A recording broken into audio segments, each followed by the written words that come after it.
Hello YouTube, Mishka Valhalla here. Um, my name is Michael Grant. I am a Norse pagan, Asatru, whatever you wish to call it. I follow the pre-Christian spirituality, or what is left over of it, of the pre-Christian Germanic Nordic people of the ancient world leading up to the end of the Viking Age. Norse Germanic, same thing. If any of you know much or have watched my previous videos, you'll know that the Norse and the Germanic people are cousins. Therefore, they have a lot of linguistic similarities, and they also have the same mythology. Maybe slightly different, but as some of you may know, the Germanic mythology is more fragmented, and what we have left remaining of the greater Germanic mythology is what's seen in the Eddas or the sagas, which is from the Norse culture, which is the more later on remains of what was known as the pagan world in Northern Europe, or Europe as a whole. I mean, I know later on you had Lithuania, you had Poland, and many other nations, Prussia, that were part of the Northern Crusades, and that took much longer to Christianize. And Scandinavia, more particularly Sweden, was definitely one of them. But now we're in the modern world, and this YouTube channel, I use it to promote Norse paganism and to help those who seek to follow the path of the Nordic and Germanic gods and goddesses, the spirits of the land, and of course their ancestors. I'm here to do my very best to help you on your path, especially if you're starting out. So in this video I wanted to discuss the 9 worlds in the Tree of Life, as seen on the title of the video. The Tree of Life, as some of you may know, is known as Yggdrasil, or you could say Yggdrasil if you don't want to use the Old Norse accent or pronounce it the old way. That's totally fine. Or you could just call it the Tree of Life if you don't want to pronounce either, which is okay. Sometimes I call it the Tree of Life, sometimes I call it Yggdrasil. Usually I say Yggdrasil. Same with the names of the gods. It wouldn't be Thor, it'd be Thor instead of Odin. Or, see, I'm already saying it the right way. Instead of Odin, it would be Othin or Odin. And similar cases for all the other gods and entities of the mythology. So what I wanted to start with, of course, was the Tree of Life itself. Excuse this very flimsy, very crappy headset here. Just going through my spiritual journal. I use it to take notes based on the books I read, the articles I read, the teachers and people who are smarter, people who have bigger degrees than me, people who really know these things through and through. And I not only analyze that, which you should do too, analyze science, analyze archaeology, analyze, everything that isn't UPG. Obviously take UPG in effect, but take it into account, but that's a very personal thing. When it comes to the broader picture, always go to sources, always go to archaeology, and always try to find people that actually have degrees, people that spend their entire lives researching these things. I'm sure, it's self-explanatory. But when it comes to UPG, and for those of you that don't know what UPG means, it is Universal Personal Gnosis. I could be saying that wrong, but basically it's your own spiritual experiences. It's thrown around a lot in the neo-pagan community and the broader pagan community. Basically, your encounter with the spirits or your ancestors or the gods, the land itself, which usually is spirits of the land. It's usually the personal experience of the individual. But anyway, back on topic, without any further ado, we'll talk about the Tree of Life.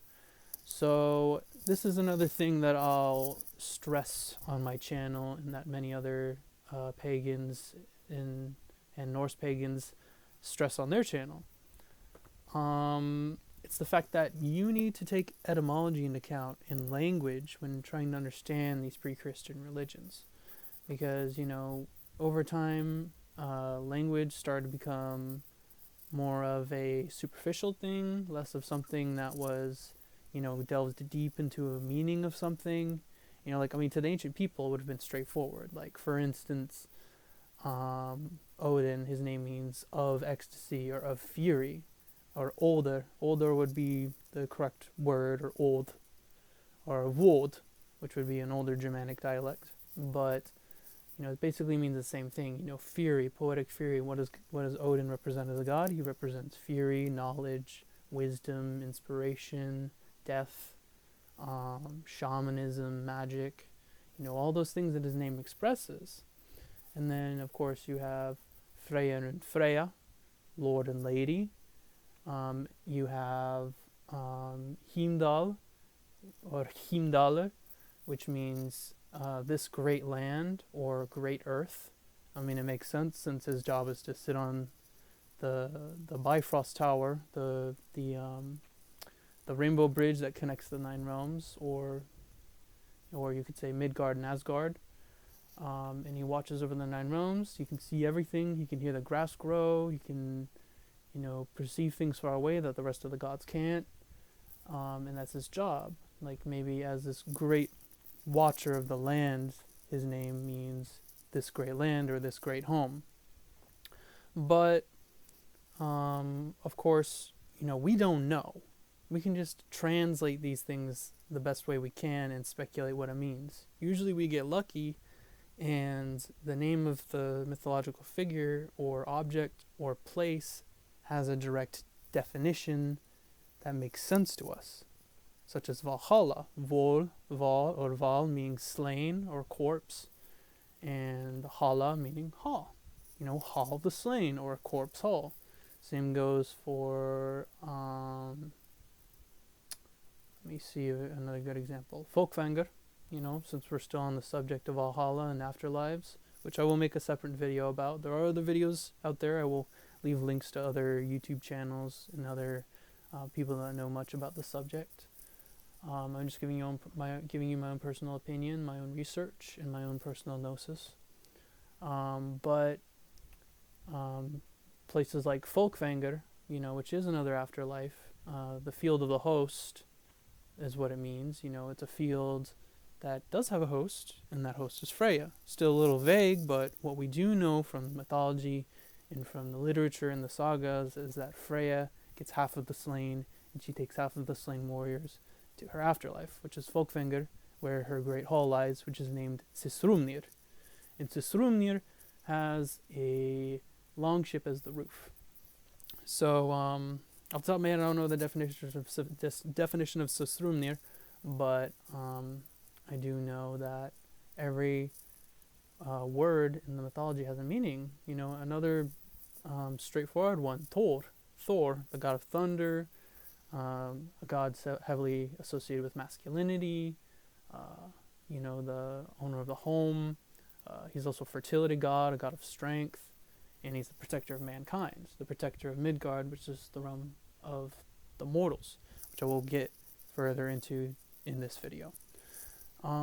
So basically, Thor means thunder, and he is the god of thunder. So, you have a lot of these straightforward things that people, just don't look into because they don't think about etymology. They don't think about language. They don't think about the fact that this is a culture. This is an actual culture that goes way, way back. One of the oldest cultures in the world.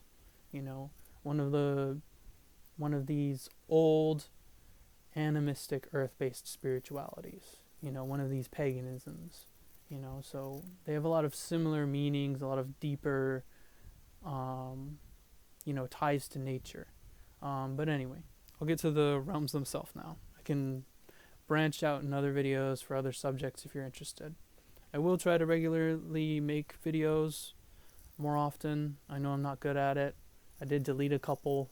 I didn't really like them, but if you like my content, let me know, and it'll probably motivate me more to make more videos. But again, there are other good YouTubers out there, so I'll give you links to their channels. So the realms. We were talking about Yggdrasil, which is the tree of life, and we were also just talking about etymology, in my random rambling. Yggdrasil, which means Yg is another name for Odin. Odin has over 200 different names. It could be different cultures that call them by these names, or, well, not so different, because a lot of these people, if not all these people, were Germanic in origin, or Teutonic, Nordic. They called Odin by these different names. Fjolnir, which means wise counselor. Vegtam, which means wanderer. Hangatir, which means god of the hanged. Or Ulfatir, or Tyrvarg, or whatever, all these different names. God of wolves, god of ravens, magical worker, all these different names he has sum up his personality, who he is as an individual, and most importantly, as a power of nature, a god, a great holy power that we can't truly fathom, but at the same time, he's a pagan deity. And what you'll notice a lot about pagan deities is that they're more relatable, they're more human-like, and in a way, they're more like made out of our image instead of vice versa with monotheistic religions. A lot of in older religions, you would start out worshiping the land and the trees, the gods live in the trees, the spirits live in the trees. Maybe that'll extend to the heavens, especially the earth itself. A common belief is in the underworld, which we are going to get into. So Yggdrasil, Odin's mount, or Odin's steed, or something like that, is what Yggdrasil translates to. So this is the tree of life. This is the tree that Odin hung on for 9 long nights. It's said in the Havamal and in the Eddas that Odin hung for 9 long nights, wounded by his own spear, 9 being a very significant number in Norse Germanic spirituality, and you'll see it more and more. The more you learn about Norse mythology, and the more you broaden your horizons of knowledge and see the different parallels. 9 is a very important number. 9 different realms. 9 pieces of 8. There's just so many different references to the number 9, and especially throughout the sagas, all the stories that are passed down orally, and then eventually written down physically in Iceland. But yes, so Yggdrasil, it's the world axis. Another example of the concept of Yggdrasil and another Germanic tribe would be the Saxons and the Frisians. That general area of northern Germany, what is now Old Saxony, since Saxony is in another location now for some dumb reason. But Old Saxony was home to the Saxons, the Westphalians, the Estphalians, and numerous other different groups. And then, of course, there were the Frisians, which could have had smaller groups in there, but, we'll call them the Frisians, since, that's pretty much what I've mainly learned about. So the Frisians and the Saxons, they believed in a world axis, just like Yggdrasil, but they called it Irmansul. And I don't know the direct translation for Irmansul. I'm not a knower of all things, and you'll notice this throughout the video. No one is, but I'll tell you who you can find to learn these definitions. We're all learning together. But anyway, so Yggdrasil holds up the 9 realms, but there are also things under Yggdrasil. You have all these higher realms like Asgard, like Vanaheim, and then you have all these realms like Nifflheim, a realm of ice, and then Muspelheim, a world of fire, and then you have Hell, the place of the dead, which is a broader underworld in a way, and then you have 3 different wells: the well of Erd, where the Norns weave the fate of humanity and all living things alike. I can't make a video on the Norns, but what's noticed about the Norns is that it's a very loose title. Like, you have the Norns, which are like the 3 sisters who also appear in particularly Greco-Roman mythology, weaving the fate of humanity in like a string, like a thread. And it's the same concept in Norse mythology, but it gets deeper. In Norse spirituality, you notice that there is a deeper concept of purpose towards karma. I'll get into karma in a second, but fate itself, destiny. Destiny was seen as a web, which was named after the well that the Norns, the 3 sisters, work in. And then Norn being someone that serves the Orlog. And the Orlog is this greater force, not necessarily a god or an entity, but a force. A presence that governs karma in a way. This greater force that helps things in the universe receive what they give. And in a way, it's like, it's the same concept as karma, but I'll go deeper into it and explain how the Norse concept of karma would be different, much more different than the Hindu version. Still similar, but different, obviously, at the very least for cultural reasons.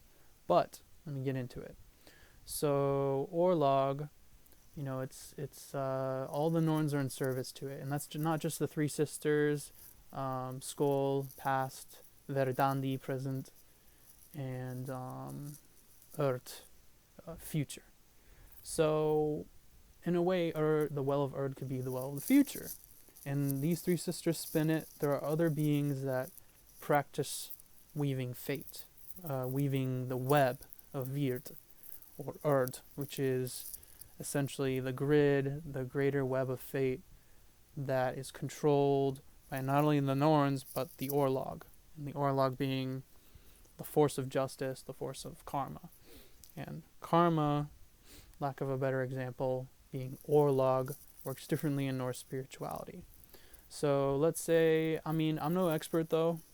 Like if you're Hindu, correct me if I'm wrong, but the difference between Orlog and karma is that karma doesn't only affect you in this life, but it can affect your future generations. That's another thing that I can make a separate video about, is ancestors. So what basically happens is, you do something, you give something. The idea is it can happen many lifetimes ahead to one of your descendants, and it can last generations. And this is because, whatever you did wrong is being brought back to your family line, not just you. So, Orlog has a bigger leverage than karma in this sense. Orlog controls your whole family line because the idea is that you are not separate from your family. And science can support this, but we're not on the subject of science. So, science does prove that we are genetically linked to our ancestors, but we also inherit their traits. We inherit their appearances, we inherit sometimes their blood type, their heritage, their smile,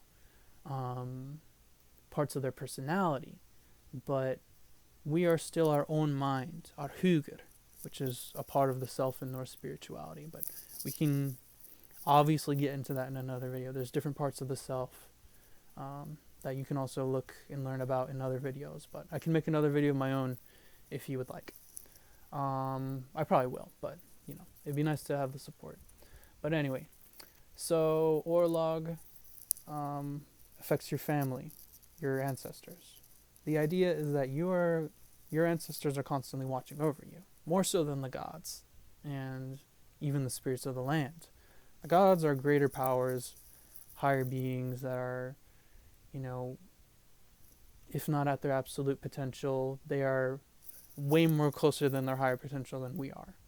So these are beings that are very ancient. They have control over a lot of things, but they don't know everything. That's the difference between old religions and new religions, is that there are no all-knowing gods that absolutely know everything, can understand absolutely everything, can fathom absolutely everything. Because we can't, and they can't either.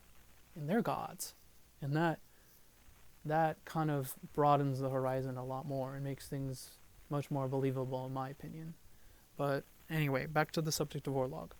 So the whole reason why in Norse spirituality it affects your family is not only because they are your future descendants, but because you are affecting the whole tribe. And that tribe is either your family or your kin and your kith.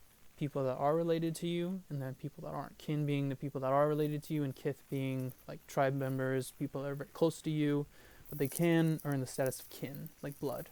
But that takes a lot of trust and a lot of building. I might as well just make this video about Orlog, Jesus. But I'll make a separate video about Orlog. I gotta get back to the 9 realms. So, the Tree of Life. The Tree of Life, is the axis. It keeps everything in order. everything balanced. It's the center of all things. Not an all-knowing God, but an all-powerful tree. Or at least maybe a close to all-knowing powerful tree. It's the force of life, a symbol of life. And at the bottom of its roots, they go into the underworld, which has other realms like Svartalheim, which is the realm of the Dark Elves. And the Dark Elves could be more underworld based. Some people think that they are no different from dwarves, which are the Dvergar. Correct me if I pronounced it wrong. But the Dark Elves and the dwarves are sometimes spoken of indifferently, interchangeably. And then the Light Elves are said to be very closely linked to the ancestors, beings of light. Not all of them, but some of them, that keep the land fertile. And their leader is the god Frey, god of prosperity, god of good weather. And long before the Viking Age, he was known as god of the world. He was a much more respectable god, a much more powerful and important god than he was in the Viking Age, way before, especially to the Swedes and the Yngvajons, the Yngvajonic people in general. They had a close tie to him because Yng is another word for, or another name for Freyr, which would be Yngvi or Yng. The term Yng, when you hear that a lot in the ancient Norse or Germanic languages, you kind of get this sense of fertility or something having to do with the god Freyr. And so, yeah, Frey is a very important god, especially in ancient times, before the Viking Age. So he is in charge of the Light Elves, who keep the land fertile. And that's another thing, since we're talking about the 9 realms and fertility and connection to the earth. The way I understand the realms is they are all connected much more closely than people think. Obviously there's the world tree, but every other realm is covered in veils. Every other realm is covered with walls that block our vision, but don't completely block us from entering or exiting. If that makes any sense. Like ghosts, spirits, entities of the dead, the whole gods. The whole reason they can enter Midgard is because there are ways of them entering, but there are no ways of our physical bodies leaving. And perhaps there are no ways of their physical bodies for entering. See, there is a lot of different concepts in old world religions, more animistic spiritualities. The physical body in an old world religion is far more important than people think it is in more Abrahamic, more heaven-based religions where all the good people go to the sky and all the bad people go on the earth.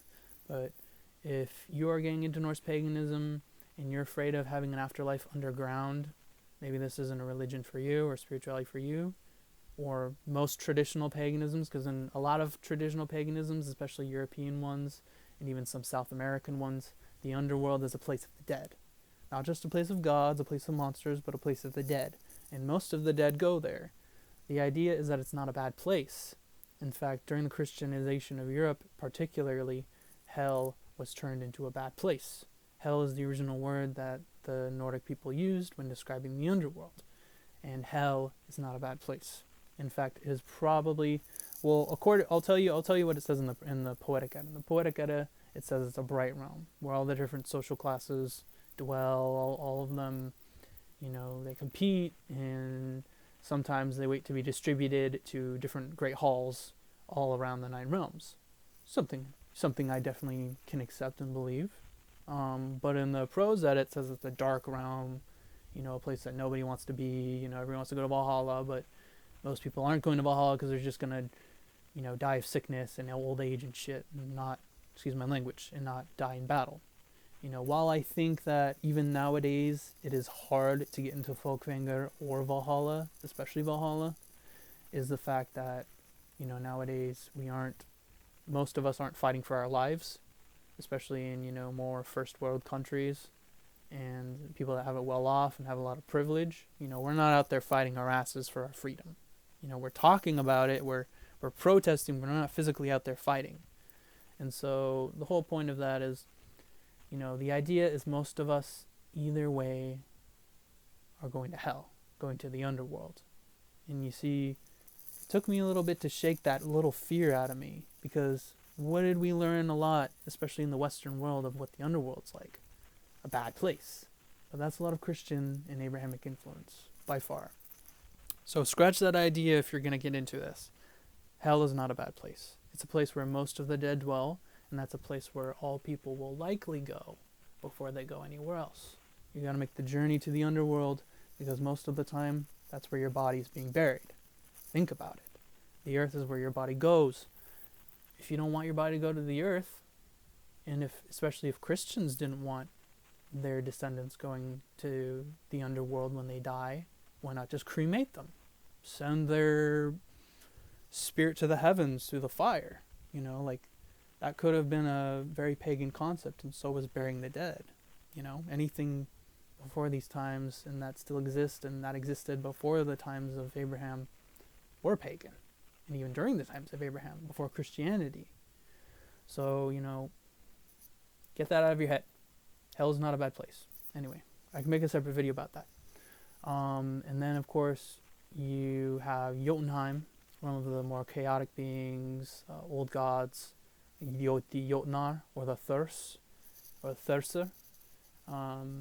In most of the mythology, they're said to oppose the Aesir and Vanir, which are, the two main good tribes of gods. But again, we're gonna have to wipe that all out, clean slate. This whole idea of pure good and pure evil. I do believe that there is such a thing as very evil beings, and especially people, and very good people and very good beings. But they're, it's a spectrum.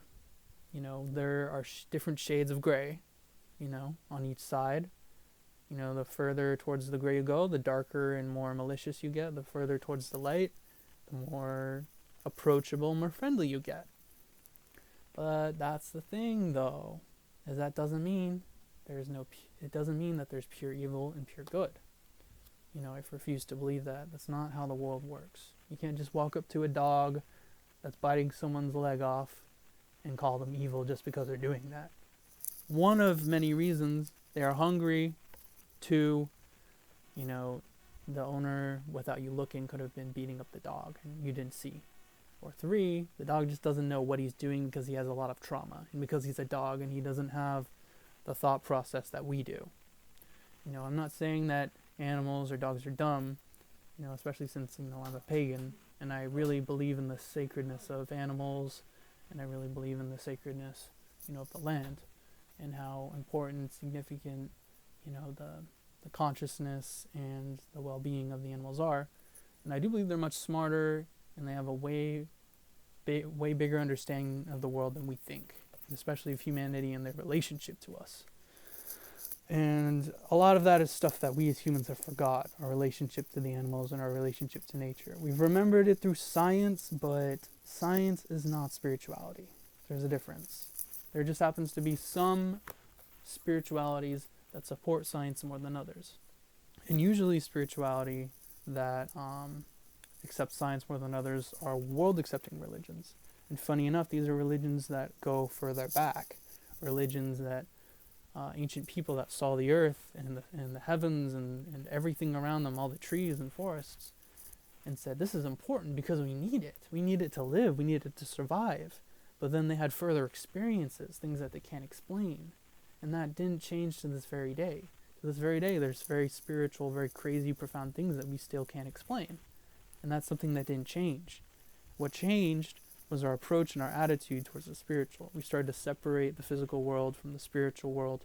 We started to think that anywhere in the afterlife has to be better if it's away from the earth, if you're not a ghost wandering the earth, or if you're not a soul burning forever in hell, or infernum, as it's called in Latin, and as what the Romans could have likely called it, before they started to call it hell. More English-speaking people started to call it hell, because hell was what the pre-Christian Germanic people, especially the Norse people, referred to as the Underworld, aka the afterlife. So, you do have Valhalla, you do have Folkvanger. I can make a separate video about death. But since we're already on the subject of, Helheim, I thought I'd spout all the things and thoughts and feelings I have about it, and my own research. But anyway, so then you go on to, of course, higher realms like Asgard, Vanaheim. Alfheim could be considered a higher realm, and especially Vanaheim. But I believe Alfheim and Vanaheim are much closer to the earth.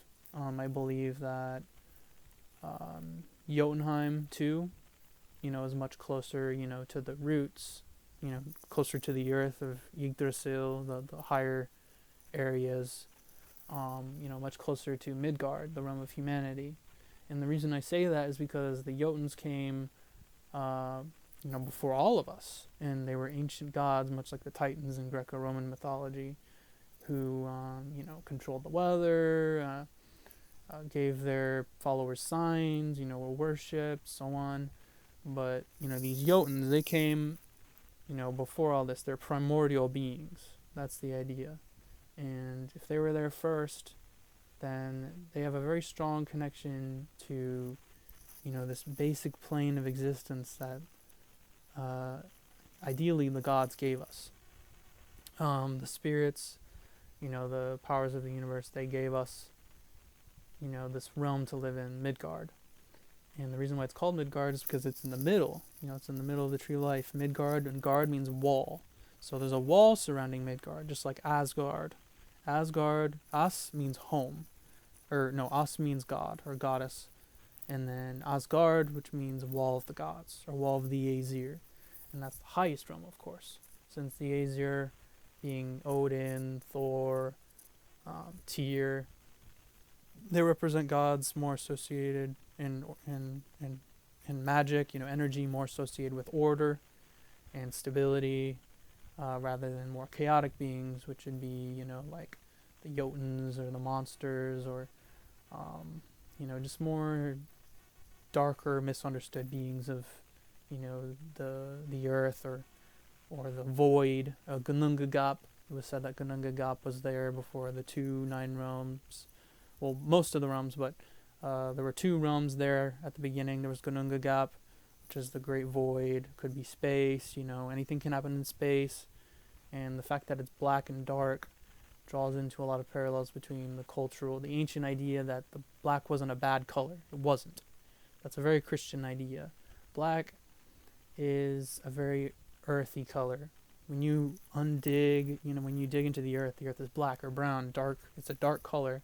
It's not bad. Yes, it's a color of death, but it can also be a color of life, because the earth is very fertile. And that's the same idea with Ginnungagap. It's very fertile. It's an endless void. Space is very fertile in a way, all these different energies can come together and create a planet. They can create solar systems. It's just so endless and fascinating, how space is, or in the Norse context, Ginnungagap is. But when it comes to these 2 realms, there's the realm of fire and ice, 2 elements that are very common in the universe. And these are said to be, 2 very, basis elements to the cosmos, fire and ice.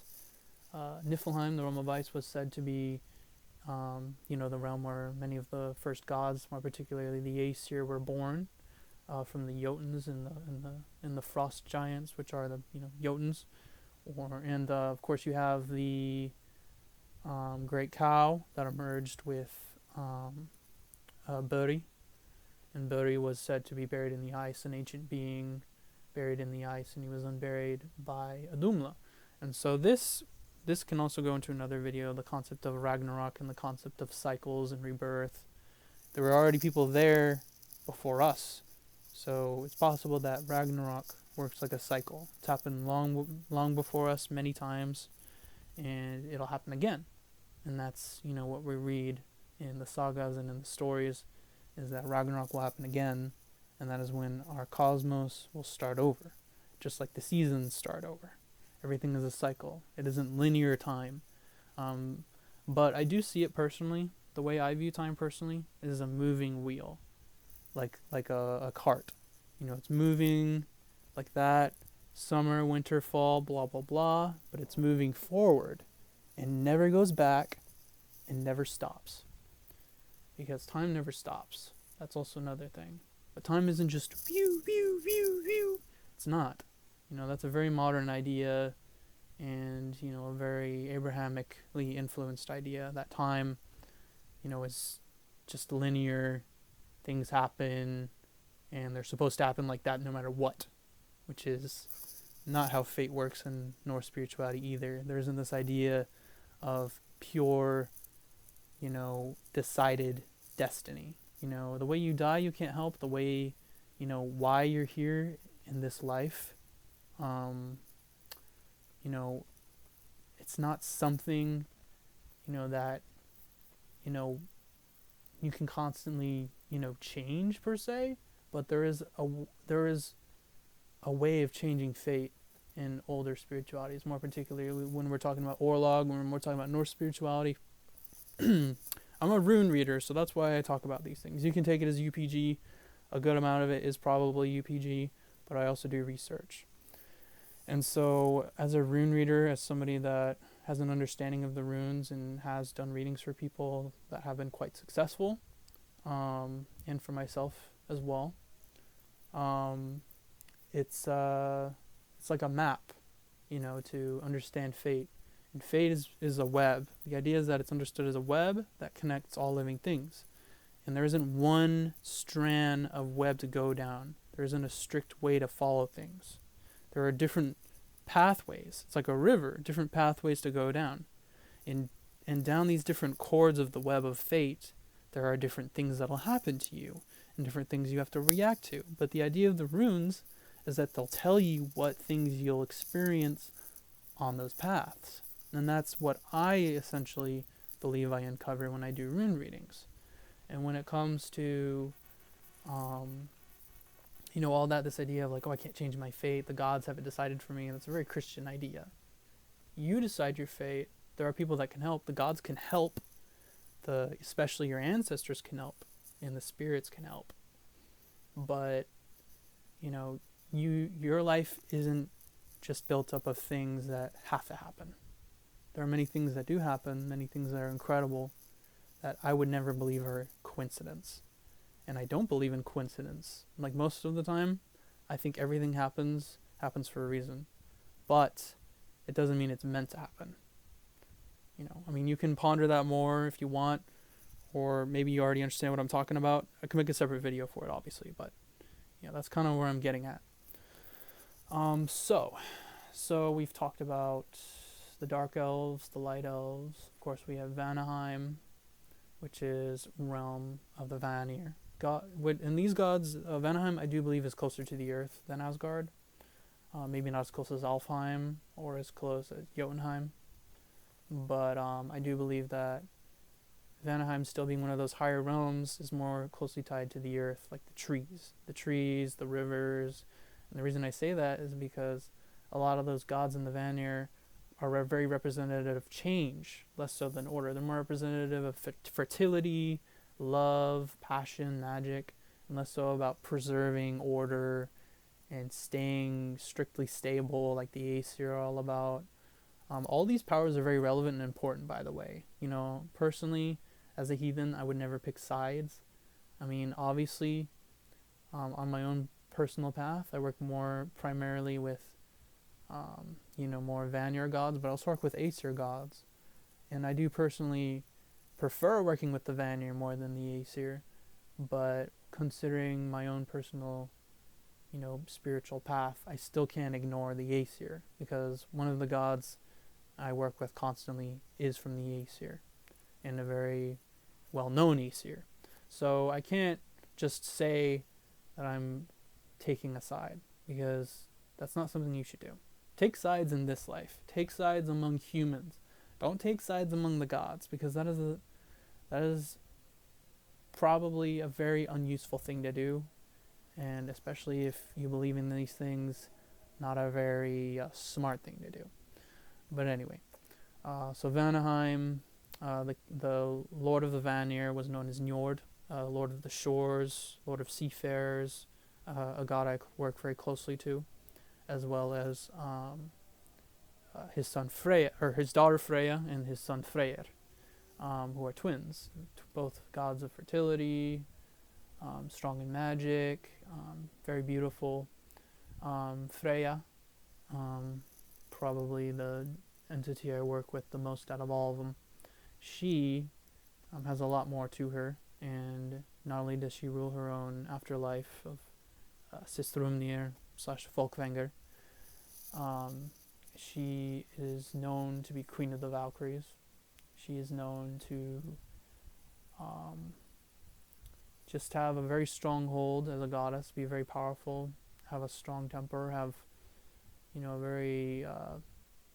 a very loose lifestyle, very free, very open, very loving. But then again, we will have to separate mythology from spirituality, because mythology changes all the time, but what we can all agree on is the type of things that Freya represents, and that which she has represented in the past. But yeah, when it comes to the personality of gods, that's your own personal journey. I would love to talk about it sometime, but that's not something I'm going to focus on. So anyway, so you have all the 9 realms there. You have Nifflheim. I'm not sure if they count it as a 9th realm or something like that, but Nifflheim is the realm of the dwarves, which is underground in the underworld. So like I said, there are different layers to all these things. Speaking of layers, the way one of my kinsmen describes the 9 realms, and it made a lot of sense to me because I'd been struggling with this myself. He views it all as an onion. I know, we're going to make some Shrek references now, but no, the onion, many layers. At the center would probably be hell, the underworld, and the further you go, you got Jotunheim, you got Vanaheim, Midgard, Alfheim, Asgard. You got all the different realms that we've mentioned. At the top, at the widest layer being Asgard, but of course you can view it and see it however you want. The ethereal is quite unlimited. Your spiritual path is up to you. That could fall into more UPG, but yes. You see, I said I wouldn't talk about UPG, but I do, but I'll be sure to clarify in future videos. So yes, so that does cover a lot of info on the different realms. I will say one more thing though, and I cannot stress it enough. Whenever you read mythology and whenever you learn about old world religion or any religion, and this is a big mistake that many monotheists or modern religious people make, is they take things way too damn literally. And that's a problem, especially for quote-unquote an advanced modern society, to read something and not understand metaphor or symbolism and just completely take it word for word. Like, this book says I'm going to kill all the gays, so I'm going to go do it. That's not how you approach mythology or religion in general, spirituality in general. That's not how you approach it. The way you approach it is by not only looking into the language that the mythology originally was being spoken in. Therefore, you not only learn more about the names of the beings and the objects that have importance, all the different places around the cosmology, the different locations and animals and monsters and beings. All of those have deeper meanings. Everything that they do, the mythology, everything has some sort of symbolism to it. Do I believe that it's all one greater picture to a unified, all-knowing being or one single source? No. To me, that's a modern invention. That's something that started with Christianity or Judaism. Something that, the idea that all these gods are just one being. It's not something I believe in. But you can believe in it if you want. The way I understand ancient spirituality and the way that it's been shown is that the more further back you go, the more complicated mythology gets, the more complicated religion gets. And not so much the amount of rules they are, but the amount of things that are available. There's concepts of magic, working with fate and altering it. That was something I forgot to mention. Seidr, a form of magic. And then, of course, you have Galdir, which would be rune magic. The chanting of runes, the binding of runes, something that I'm very into. But of course, you could be into Seidr, which is Freya's magic, a magic that was often said to be involved with trance, going on a shamanic journey, going to different realms, and a spindle, or some sort of weaving device, where you would work with fate. And the Norns, they use this, and so does Freya and a number of other Norns per se, other gods and goddesses, even Odin, because he was taught Seidr by Freya. All these different gods and beings that weave the web of fate and serve the Orlog are Norns in a way. But there's just a lot of deeper concepts, a lot of symbolism. There isn't just a realm for the good, a realm for the bad, and a realm for the living. Just this bubble of limitations and just downright too straightforward ideas, and not even the good type of straightforward, not like brutally honest, but way too damn literal. So, without any further ado, stop taking things literally, get into symbolism, get into linguistics, try to learn. Listen, we have Google. You can literally just look it up, if you don't want to find some book about it. But I advise you do find good sources. Look up the names, the meanings, try to understand it. And if you want me to make certain videos for certain gods or beings, let me know. And I can do my very best to explain the etymology, to explain, the commonly known characteristics of the god or goddess or spirit. And I can just go off of that. Like I said, don't take everything I say word for word. Do look at other sources. Do compare the things that I say to what other people say. Develop your own opinions and ideas and theories. And of course, don't ignore the facts. Don't ignore archaeology.